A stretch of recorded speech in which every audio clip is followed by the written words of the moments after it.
The law of cause and effect, the iron law. This is often considered the foundational law of Western philosophy and logical thought. It states that for every effect in your life, there is a specific cause. Nothing happens by accident. Success, failure, happiness, and illness are all direct results of specific causes or actions. Philosophical perspective. Aristotle, often traced back to Aristotle's idea of causality. This principle argues that we live in an orderly universe, not a chaotic one. If you can identify the cause, you can replicate or avoid the effect.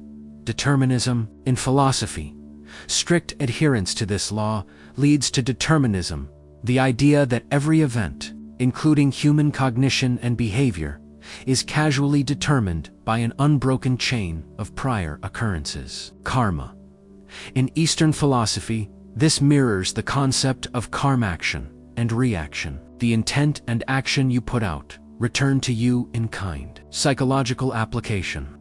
Locus of control. Psychologists use this to differentiate between an internal locus of control, believing you are the cause of your results, and an external locus of control, believing luck or others control your results. High performers typically have a strong internal locus of control. Behavioral conditioning.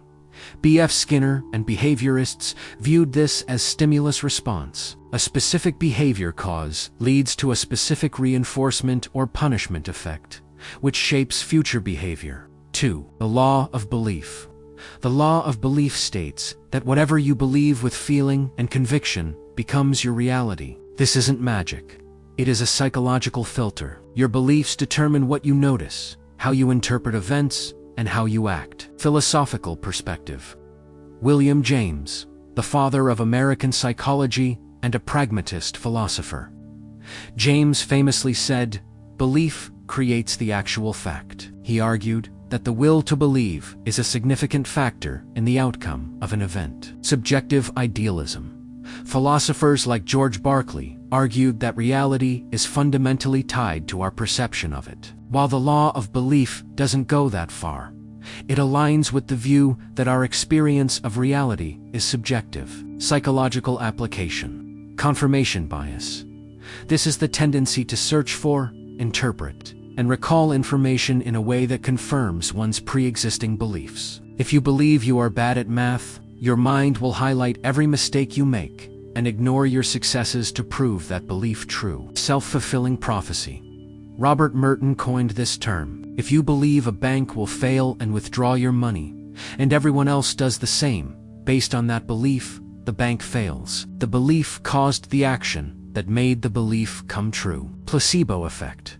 Perhaps the strongest evidence of this law. A patient's belief that a treatment will work can trigger actual physiological healing, even if the treatment is an inert sugar pill. The law of expectations. Similar to the law of belief, this law suggests that what you expect to happen with confidence becomes a self-fulfilling prophecy. We do not get what we want. We get what we expect. Philosophical perspective.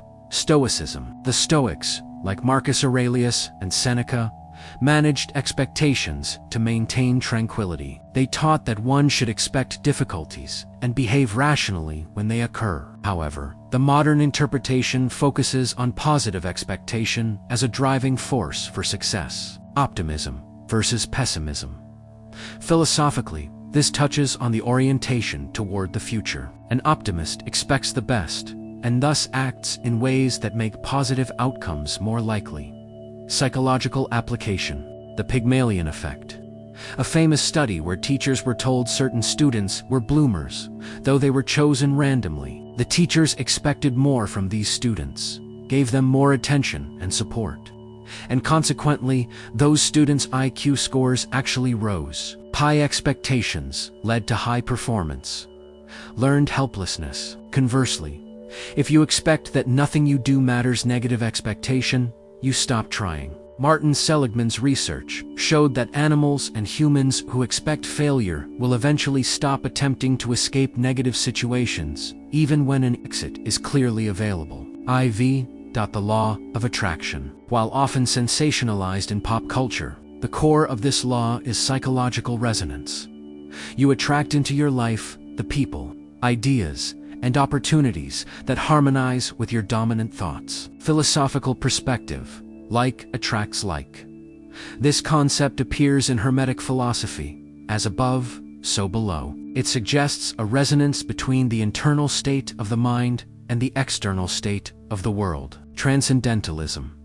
Ralph Waldo Emerson wrote about this interconnectedness, suggesting that a person is what he thinks about all day long. Psychological application. Reticular activating system. RAS.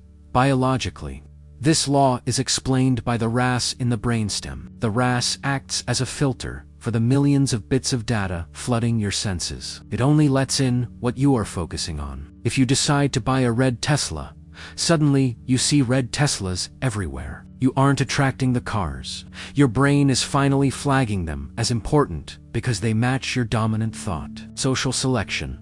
You naturally gravitate towards social groups that validate your worldview. If you are negative, you will likely repel positive people and attract other negative people who reinforce your complaints. The Law of Correspondence. This law states, as within, so without. It suggests that your outer world is a reflection of your inner world. You cannot achieve anything on the outside.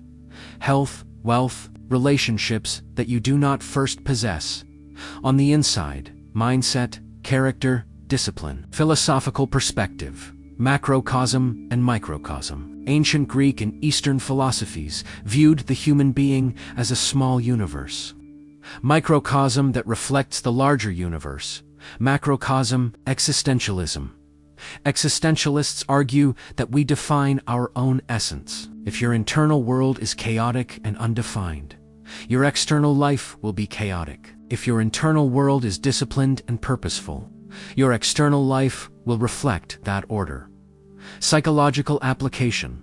Projection. Sigmund Freud identified projection as a defense mechanism, where we attribute our own unacceptable thoughts or feelings to others. If you are internally angry, you will perceive the world as a hostile, angry place. Cognitive behavioral therapy, CBT. CBT is built on the premise that changing your inner thoughts' cognition changes your feelings and behavior's outer reality. You fix the without by fixing the within. The law of reversibility. This law connects feelings and actions. It states that feelings originate actions, but actions also originate feelings. If you act as if you already feel a certain way, the feeling will eventually follow. Philosophical perspective. William James Pragmatism. James famously stated, "Action seems to follow feeling, but really, action and feeling go together. And by regulating the action, which is under the more direct control of the will, we can indirectly regulate the feeling, which is not." Aristotle's virtue ethics. We become just by doing just acts, temperate by doing temperate acts, and brave by doing brave acts. We do not wait for the feeling of bravery. We act bravely, and the virtue is formed. Psychological application. Fake it till you make it. This is the layman's term for reversibility. Motion creates emotion. Changing your physiology, standing up straight, smiling, breathing deeply, can directly alter your neurochemistry and emotional state. Studies have shown that the physical act of smiling can lower stress and improve mood. Behavioral activation in treating depression. Therapists encourage patients to engage in activities they used to enjoy, even if they don't feel like it. The action eventually triggers the positive emotional response. The law of substitution. The conscious mind can only hold one thought at a time. Therefore, you can substitute a negative thought with a positive one. You cannot simply stop thinking about a pink elephant, because that reinforces the image. But you can choose to think about a green tiger instead. Philosophical perspective. Mindfulness, Buddhism. This aligns with the practice of noting and letting go. Rather than fighting a thought, you replace your focus. Focus is the currency of the mind. Stoicism. You have power over your mind, not outside events. Realize this, and you will find strength. The power lies in the ability to choose one's attention. Psychological application. Cognitive reframing. When a negative thought arises, "I'm going to fail this presentation," you immediately substitute it with a positive or neutral thought. "I am well prepared and know this material." Habit loop. To break a bad habit, you rarely just eliminate it. You substitute the routine. If you smoke when you are stressed, you substitute the smoking with deep breathing or walking. The cue stress remains, but the routine substitution changes. The law of habit. Ultimately, virtually everything we do is a habit. We are creatures of habit. The law of habit states that any thought or action that you repeat over and over will eventually become a new habit. Philosophical perspective. Aristotle, we are what we repeatedly do. Excellence, then, is not an act, but a habit. Character is essentially the sum of our habits. Neuroplasticity, modern philosophy of mind. The brain is malleable. Repeated thoughts cut grooves into the mental landscape, making it easier to flow down that path in the future. Psychological application. Automaticity. The brain seeks to save energy. Once a task becomes a habit, like driving a car, it moves from the conscious, energy-expensive prefrontal cortex to the basal ganglia, where it becomes automatic. Conditioning. Breaking a mental law usually requires a period of deconditioning, followed by reconditioning. It takes conscious effort to override the autopilot of the law of habit.